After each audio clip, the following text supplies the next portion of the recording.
ជីវិតពួកខ្ញុំធ្លាប់ដួលលេងនៅមិនស្រួលបែកបាក់ចំហវិញ្ញាណខ្ញុំជាប់អន្ទាក់នៅអស់កម្លាំងឆន្ទៈនឹងឈរខ្ញុំប្រាក់ខ្លួនឯងសុំប្រកាសក្រោយព្រៀងគង់មិនស្រឡះ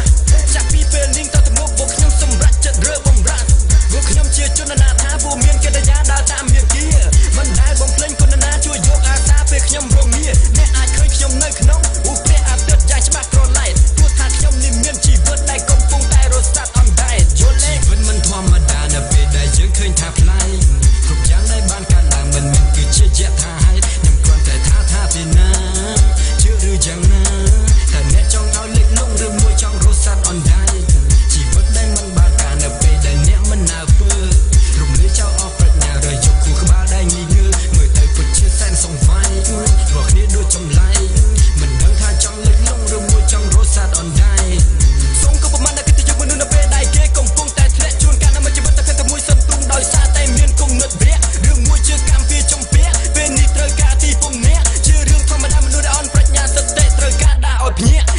អ្នកចង់បានសេរីភាពតោះតែអ្នកហ៊ានវាយយកដោយខ្លួនឯងមិនបាច់ធ្វើទៅលើមនុស្សដែលកេងចំណេញចាត់ទុកអ្នកជាល្បែងខ្ញុំនឹងនិយាយបំបែកទៅជាពាក្យសំដីដែលចូលទៅត្រជាបងហាញអ្នកដឹងថានៅក្នុងពិភពលោកយើងនេះគឺវាយ៉ាងនេះដូចជាក្មេងថ្មីឥឡូវចូលចិត្តមើលតែគេមិនសូវចូលចិត្តស្ដាប់ទទួលអត្តពលដូចទៅគេបំពល់ឃើញអ្វីក៏ចង់ធ្វើតាមត្រាប់តាមអ្វីដែលសង្គមពងវួរជើងមកខាងគេធ្លាក់នៅរួ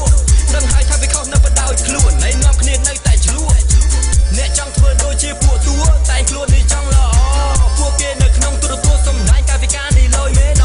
អ្នកចង់លួចឆាយដូចជាគេដែរចំឡងពីគេធ្វើបន្តសួរថាហឺហានៅល្មិចកើតបើប្រទេសជាតិអ្នកនៅក្រីក្រខ្ញុំនៅទីនេះសរសេរណាមិត្តពីចលនានៃពាក្យជួនថាមកពលនៃពាក្យដូចពាក្យកំភ្លៀងឲ្យពួកទាំងនេះដឹងខ្លួនឧបកិច្ចទៅតាមសំនួនឃើញអ្វីដែលថាចម្លែកបើសិនមិនធ្វើការផ្លាស់ប្ដូរធ្វើមិនដាច់ពូជអ្នកអត់ដែរជីវិតមិនធម្មតានៅពេលដែលយើងឃើញថាប្លែកគ្រប់យ៉ាងដែលបានកើតឡើងមិនមែនគឺជាយថាហេតុខ្ញុំគ្រាន់តែថាទីណា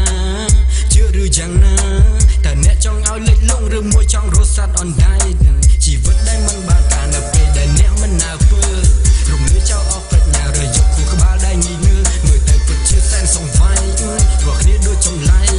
មិនដឹងថាចង់លេចលង់ឬមួយចង់រស់សត្វអណ្ដែតខ្ញុំកើតលើផែនដីពោធិធាដែលចេញពីភពដល់វេទនាជីវិតខ្ញុំស្រោបតាមពេលវេលាឬគួរចេញពីស្រុកកម្ពុជាអតីតកាលវិជ្ជាចាស់ប៉ុណ្ណាបងហៅទឹកភ្នែកវាសប្បាយប៉ុណ្ណារស់នៅមិនចង់ធ្វើកាជះលុយដុល្លារពីសម្ដែងដែលខ្ញុំនិយាយក៏មានតែមួយភាសា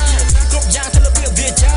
លើលោកមានអ្វីឲ្យចាលុយគេឈ្មោះនៅល្បីគ្មានអ្វីសំខាន់ចំពោះខ្ញុំឡើយណាគេថាស្ទើរខ្ញុំនៅខ្សោយបត់ចម្រៀងខ្ញុំនៅមិនទាន់ចប់តែខ្ញុំនៅចង់បន្តវាយដោយការឡាយុ9 ដល់ 10បើអ្នកចង់សោកឬចង់ស្រឡាញ់ក៏ខ្ញុំមិនចាញ់ដែរណាតែសូមមេត្តាកុំកេងប្រវាញ់ណាមិត្តសម្លាញ់អើយណាពួកអ្នកសម្លឹងមើលកែនៅត្រាផនខ្ញុំនឹងឃើញការពិតពេលខ្ញុំទៅបាត់ត្រូវចង់ចាំខ្ញុំជាខ្មែរមួយជីវិតសូមអ្នកកុំភ័យនឹងចង់ធ្វើស្អីដែលអ្នកចង់ធ្វើអ្នកនៅក្មេងខ្ចីទទួលខុសត្រូវទៅលើទង្វើជីវិតនេះខ្លីកុំឲ្យវេលាកន្លងផុតទៅតាំងស្មារតីព្រោះថាជីវិតនេះស៊ីជម្រៅ